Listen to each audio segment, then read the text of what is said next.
દાહોદ અને આસપાસના ગ્રામ્ય વિસ્તારોમાં પણ વરસાદ વરસ્યો છે। છાપરી, રામપુરા, પોસરી સહિતના ગ્રામ્ય વિસ્તારોમાં વરસાદ।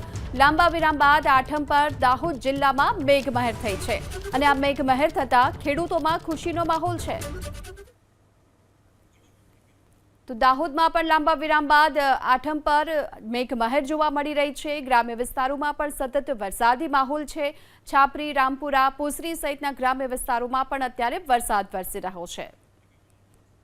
દાહોદ અને આસપાસના ગ્રામ્ય વિસ્તારોમાં પણ વરસાદ વરસ્યો છે। છાપરી, રામપુરા, પોસરી સહિતના ગ્રામ્ય વિસ્તારોમાં વરસાદ।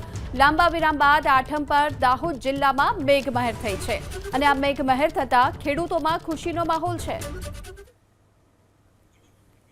તો દાહોદમાં પણ લાંબા વિરામ બાદ આઠમ પર મેઘમહેર જોવા મળી રહી છે। ગ્રામ્ય વિસ્તારોમાં પણ સતત વરસાદી માહોલ છે।